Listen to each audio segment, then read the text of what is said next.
আয় আয়, তোর জন্যই তো অপেক্ষা করছিলাম।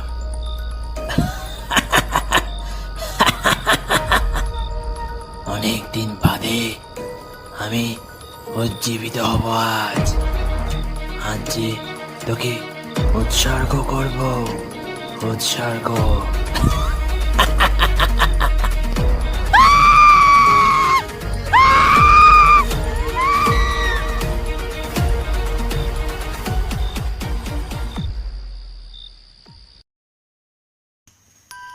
বলো হরি, হরি বল, বলো হরি, হরি বল, বলো হরি, হরি বল, বলো হরি, হরি বল। হ্যাঁ রে, একটা জিনিস লক্ষ্য করেছিস? শ্যামলের বইয়ের এই যে মৃত্যুটা কেমন একটা রহস্যজনক না? সে থাকে এক জায়গায় আর মরল কোথায়? না, ওই শ্যাপলা নদীর ঘাটে। কেমন যেন একটা রহস্যের গন্ধ আছে কিন্তু। চুপ কর, কী সব উল্টো পাল্টা বকছিস? কি করে মরলো, কেন মরলো, এসব কি এখন আলোচনা করার সময়? তার উপর শ্যামল যদি এসব কথা শোনে কি ভাববে বলতো? এখন চুপচাপ শ্মশানে যাচ্ছিস, চুপচাপ চল, এসব পরে আলোচনা করা যাবে। এরপর ওরা আর কথা না বাড়িয়ে বৃষ্টির মধ্যে এগিয়ে চলল শ্মশানের দিকে। গতকাল রাত্রে গ্রামের ছেলে শ্যামলের বউ হঠাৎ করে মারা যায়, কিন্তু আশ্চর্যের বিষয়, সে মারা যায় শ্যাপলা নদীর ঘাটে। তার এই অস্বাভাবিক মৃত্যুর কারণ এখনো কেউ বুঝে উঠতে পারেনি, যা এখনো রহস্যের মতন সকলের মনে দাঁড়া বেঁধেছে। আচ্ছা, তুই কি এটা শুনেছিস? ওই শ্যাপলা নদীর ঘাটে একজন বয়স্ক বৃদ্ধ লোক নৌকা নিয়ে এদিক ওদিক ঘুরে বেড়ায়। তারপর শুনেছি ওই বৃদ্ধ লোকের বয়স নাকি অনেক বছর, আর তার বয়স নাকি না বাড়ে না কমে, একই রকম রয়েছে। হ্যাঁ, শুনেছিলাম বাবার মুখ থেকে, কিন্তু এখন তাকে নাকি আর দেখা যায় না। আচ্ছা, এমন তো হতে পারে ওই বৃদ্ধ লোক শ্যামলের বুকে হত্যা করেছে। ধুস, তা কি করে সম্ভব? একজন বয়স্ক বৃদ্ধ লোক শ্যামলের বউকে মারতে যাবে কেন? না রে, আমার মন বলছে ওই শ্যাপলা নদীর ঘাটে কোনো একটা রহস্য আছে। এক কাজ করলে হয়, একবার ওই শ্যাপলা নদীর ঘাটে গিয়ে দেখলে কেমন হয়? তা মন্দ হয় না। তাহলে এক কাজ করি, কাল রাতে মাছ ধরার নাম করে তুই আর আমি ওই শ্যাপলা নদীর ঘাটে একবার যেয়ে দেখি। পরের দিন সন্ধে নামলে রামু ও ভোলা হাতে একটা জাল নিয়ে মাছ ধরার নাম করে তারা এগিয়ে চলে শ্যাপলা নদীর দিকে। শ্যাপলা নদীতে পৌঁছে ওরা একটা গাছের পিছনে লুকিয়ে নদীর এদিক ওদিক দেখতে থাকে, কিন্তু নদীর কোথাও কাউকে তারা দেখতে পায় না। হ্যাঁ রে ভোলা, এখানে তো কাউকেই দেখছি না। তাহলে কি আমাদের আশাটা ভুল হয়ে গেল? তাই তো মনে হচ্ছে। তাহলে আমি যা শুনেছি তাহলে সবই কি মিথ্যে? ওরা ওখানে বেশ কিছুক্ষণ দাঁড়িয়ে থাকে, কিন্তু কোথাও কাউকে দেখতে না পেয়ে ওখান থেকে ওরা চলে যাচ্ছিল।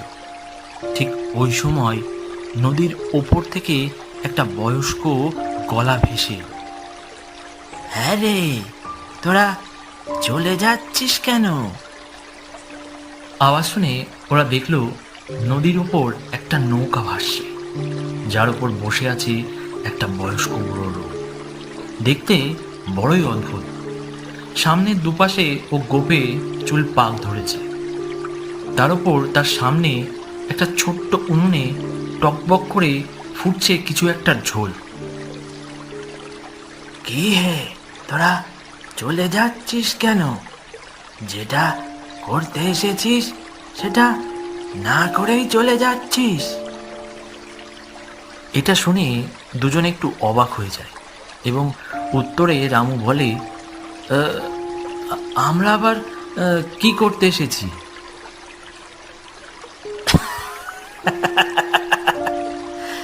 কেন হে, তোরা মাছ ধরবি বলে এসেছিস না? আপনি কি করে বুঝলেন যে আমরা এখানে মাছ ধরতে এসেছি? কি করে আবার, ওই যে তোদের হাতে একটা জাল রয়েছে, আর এই সময় এই শ্যাপলা নদীর ঘাটে মাছ ধরতে ছাড়া আর কেউ তো আসে না। তা আপনি কি এই নির্জন সন্ধেবেলায় এই নদীর উপর একটা নৌকা নিয়ে আপনিও বা কি করছেন? আর আপনি এখানে থাকেনও বা কোথায়? আপনাকে তো সচরাচর এখানে কোথাও দেখিনি। আমি কে? তার আগে তোরা তাড়াতাড়ি আমার নৌকায় উঠে আয় তো। এই শ্যাপলা নদীর একটা জায়গা আছে যেখানে অনেক মাছ ধরা যায়। চল, ওখানে তোদেরকে নিয়ে যাই। আর যেতে যেতে না হয় আমার পরিচয়টা তোদেরকে দেব। আয় আয়, তাড়াতাড়ি উঠে আয়। এটা শুনে দুজন কি করবে বুঝে উঠতে পারছিল না, কিন্তু যেহেতু মাছ ধরার কথা বলল, তাই আর ওরা না করতে পারল না। কথা মতো ওরা নৌকায় গিয়ে উঠে বসলো। ওরা নৌকায় বসলে নৌকাটা চালাতে শুরু করে। পূর্ণিমার আলোয় নদীর অপরূপ সৌন্দর্য দেখতে দেখতে এগিয়ে চলল তারা সামনের দিকে। কিছু দূর এগিয়ে যেতেই লোকটা হঠাৎ করে নৌকাটা থামিয়ে দেয়। নৌকাটা থামতেই ওরা দেখল শ্যাপলা নদীর এই ঘাটের জলে অনেক মাছ লাফালাফি করছে, যেটা দেখে ভোলা বলে ওঠে, বাপরে, এত মাছ! ভাগ্যিস ওই জালটা এনেছিলাম, রাতে তাহলে এই মাছগুলো বাড়িতে নিয়ে যেতে পারবো। নে নে রামু, আর দেরি করিস না, জালটা এক্ষুনি ফেল। এদিকে এই নদীর জলে হঠাৎ করে এত মাছ দেখে রামুর বিষয়টা কেমন একটা লাগে এবং মনে মনে বুড়োকে নিয়ে সন্দেহ করতে যাবে। ঠিক তখনই বৃদ্ধ লোকটি বলে ওঠে, কি ভাবছ? এই নিঝুম জলে হঠাৎ করে এত মাছ এলো কথা থেকে? এই নদী, এই জল সবই যে আমার, আর কখন কোথায় মাছ হয় সেটাও আমি জানি। তাই অত ভেবো না, মাছ ধরো মাছ। না না, আপনাকে কেন সন্দেহ করতে যাব? এই বলে রামু বুড়োর কথা এড়িয়ে জালটা নদীর জলে ফেলে। জালটা ফেলার সাথে সাথেই কিছুক্ষণ পর রামু ও ভোলা দেখল নদীর জল হঠাৎ করে লাল হয়ে যাচ্ছে এবং জলের ভেতর থেকে একটা কাঁটা মুড়ো ভেসে ওঠে এবং ওদেরকে বলে, পালা পালা, পালিয়ে যা, পালিয়ে যা, নইলে নইলে আমাদের মতো তোকেও তোকেও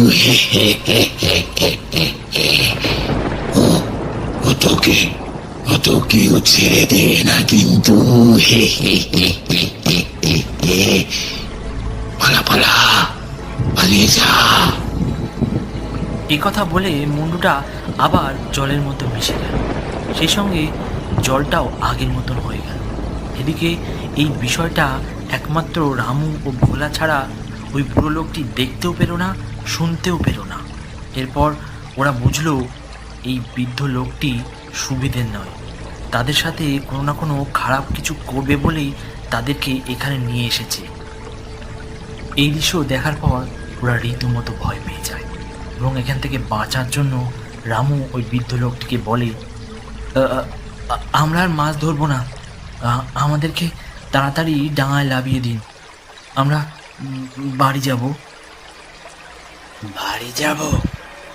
কেন ভাই ছোকরা, এত মাছ তোরা কোথাও পাবি। আর এখন বাড়ি যাব বললে তো আর বাড়ি যাওয়া হবে না। কেন বাড়ি যেতে পারবো না মানে? আমরা বুঝতে পেরেছি যে তুমি কোনো ভালো লোক নও। আমাদের সাথে কোনো কিছু খারাপ করবে বলেই তুমি আমাদেরকে এখানে নিয়ে এসেছো। আমাদেরকে এক্ষুনি ডাঙায় লাভিয়ে দাও, আমরা বাড়ি যাব। এখন যে তোরা আর কোথাও যেতে পারবি না, কোথাও না।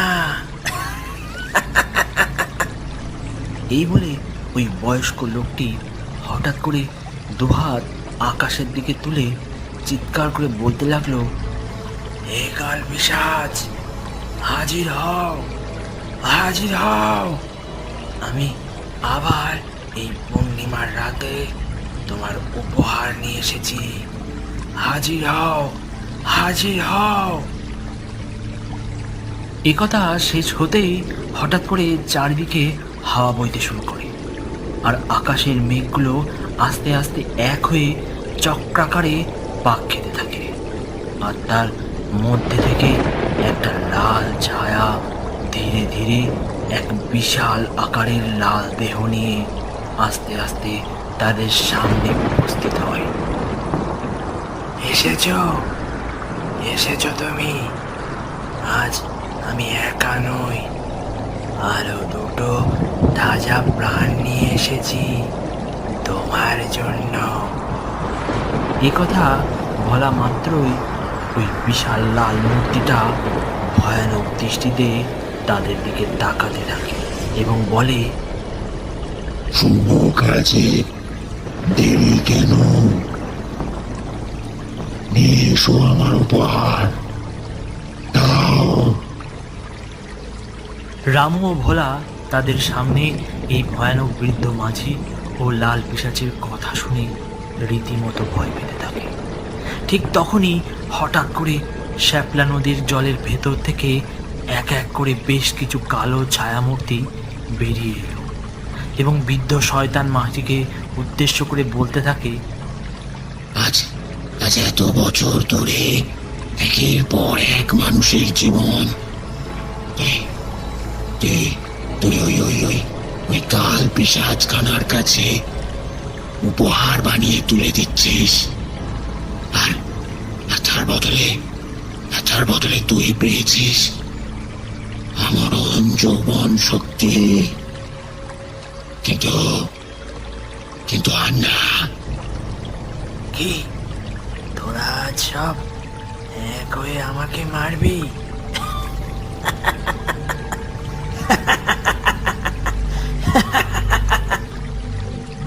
বুড়োর হাসি শেষ হতে না হতেই হঠাৎ করে নৌকাটা জল থেকে কিছুটা ওপরে উঠে বাতাসে ভাসতে থাকে এবং তারপর নৌকাটিকে ধরে আস্তে আস্তে আবার জলের ভিতরে টেনে নিয়ে যায়। এইভাবেই শয়তান বুড়ো মাঝিটি জলের মধ্যে ছটপট করতে করতে মারা যায়। সেই সঙ্গে লাল পিশাচও মেঘের মধ্যে মিশে যেতে থাকে। আর এদিকে রামু ও ভোলা কোনো রকমে জল থেকে সাঁতরে ওপরে উঠে নিজেদের প্রাণ বাঁচায়।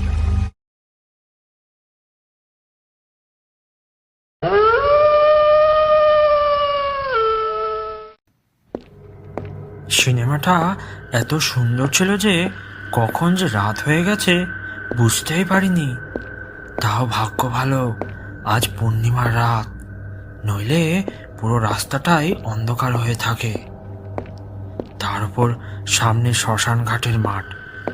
কোনো কিছু বিপদ হওয়ার আগেই আমাকে তাড়াতাড়ি বাড়ি যেতে হবে। ইদানিং শ্মশান ঘাটের মাঠে প্রায়শই মানুষের দেহের ছিন্ন বিচ্ছিন্ন অংশ পড়ে থাকতে দেখা যায়। কখনো বা মানুষের কাটা মুন্ডু, কখনো বা হাত পা এসব পড়ে থাকে। তাই সচরাচর মানুষজন এই মাঠ দিয়ে রাতের বেলা চলাফেরা করে না। কিছু দূর হেঁটে যেতেই অমল একটা সোনার কানের দুল পড়ে থাকতে দেখল। কানের দুলটা পড়ে থাকতে দেখে অমল মনে মনে ভাবতে লাগলো, এত রাতে এই মাঠে কানের দুল, তাও আবার সোনার। এটা ভেবে অমল কানের দুলটা হাতে নেয়। ঠিক তখনই একটা কালো রঙের বিড়াল তার সামনে আসে এবং সেই সঙ্গে একটা ভয়ঙ্কর দেখতে একটা মেয়ে। অমলকে দেখে ওই মেয়েটা বলে,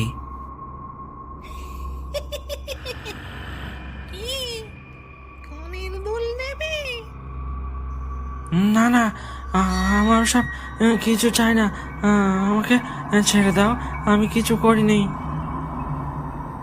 হ্যাঁ, ছেড়ে দেব, পুরোপুরি ছেড়ে দেব।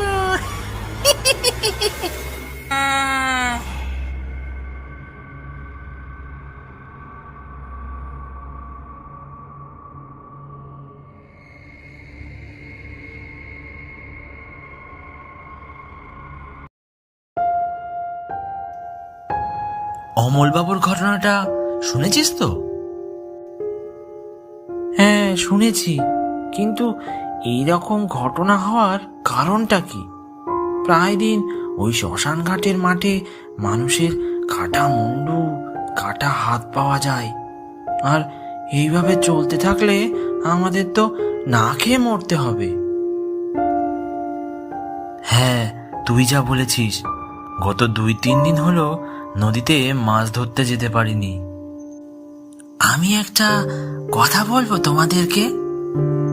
হ্যাঁ হরিদা, বলো।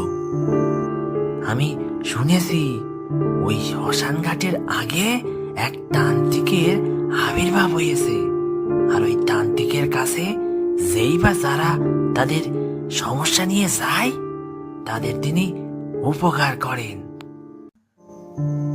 কি বলছো হরিদা? আগে তো কখনো এই তান্ত্রিকের কথা শুনিনি। হ্যাঁ, আমিও তো শুনি নাই, কিন্তু বেশ কয়েকদিন হইল আমার এখানে কয়েকজন চা খেতে এসে বলা বলি করতেছিল, তাই ভাবলুম তোমাদেরকে বলি। কিন্তু রাতের বেলা তো আমার বউ আমাকে বাড়ি থেকে বের হতে দেয় না। তুই বউকে এত ভয় পাস কেন বলতো? সবসময় বউকে ভয় পেলে হবে?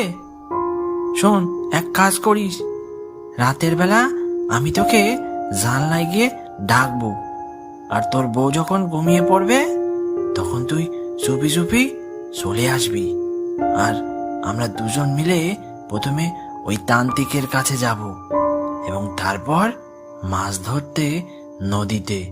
নইলে কিন্তু আমাদের আর খাওয়া জুটবে না। ঠিক আছে।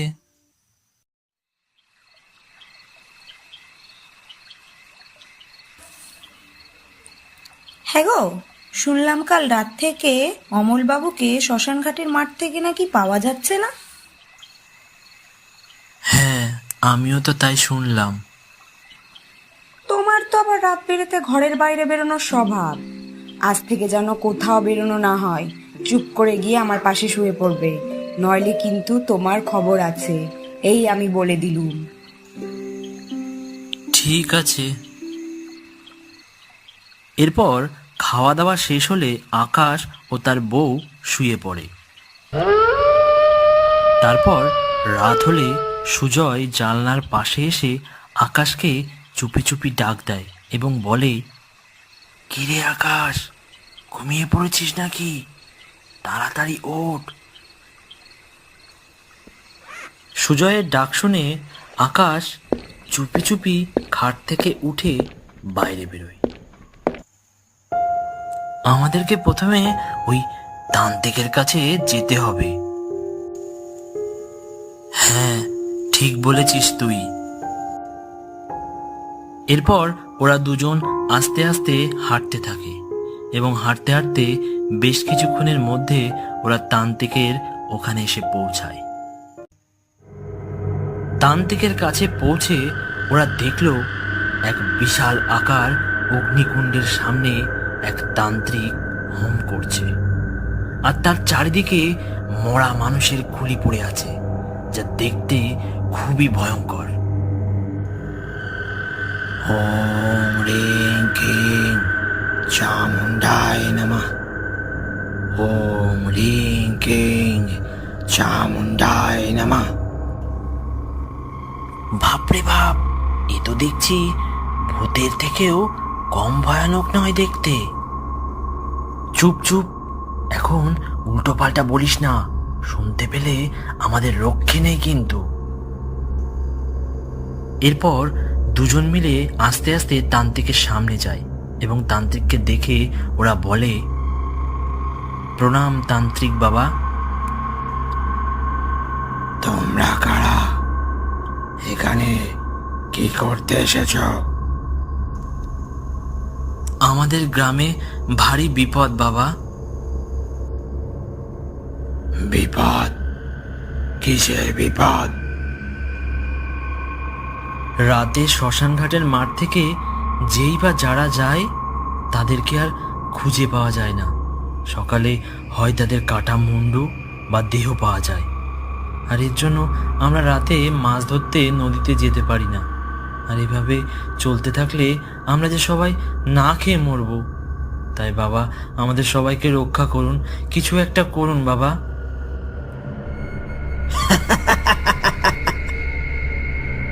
আমার কাছে কেউ সাহায্য চাইতে এলে আমি তাদের কাউকে ফিরাই না, তোদেরকেও ফিরাবো না। ওম রিং কিং চামুন্ডায় নমঃ।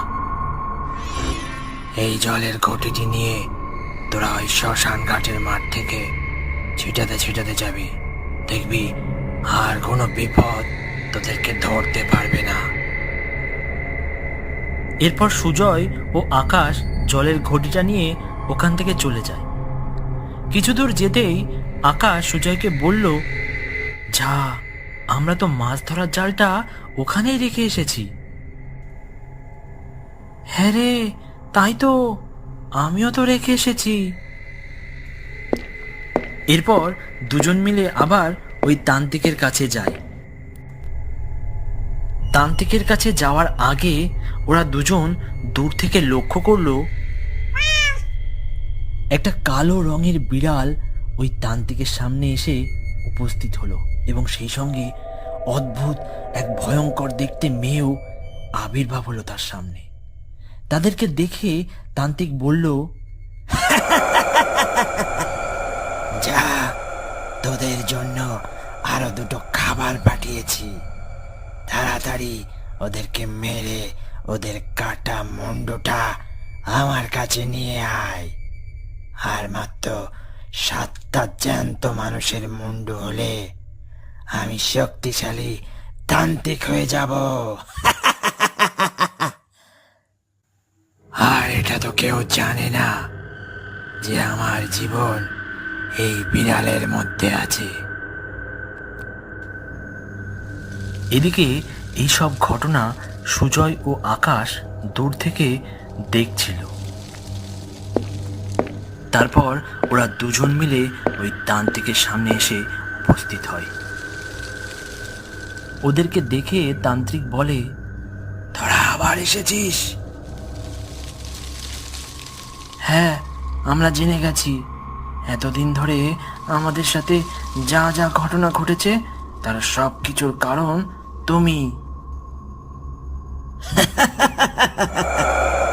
ভালোই হয়েছে তোরা জেনে গেছিস, কারণ তোদের মৃত্যু যে এখন আমার হাতে।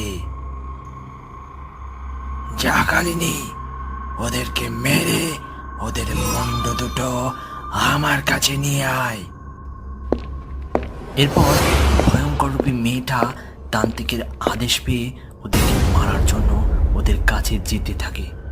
ঠিক তখনই সুজয় আকাশকে বলে, আকাশ, জলের ঘটিটা বিড়ালটাকে ছুঁড়ে মার। এই কথা শুনে আকাশ তার হাতে থাকা জলের ঘটিটা ওই বিড়ালটাকে ছুঁড়ে মারে। ঘটিটা বিড়ালের গায়ে লাগতেই বিড়ালটা ওখানেই ছটফট করে মরে যায়। ঠিক তখনই ওই তান্ত্রিক আর ওই ভয়ঙ্কর রূপী মেয়েটার গায়ে দাও দাও করে আগুন জ্বলতে থাকে। আহ আহ আহ!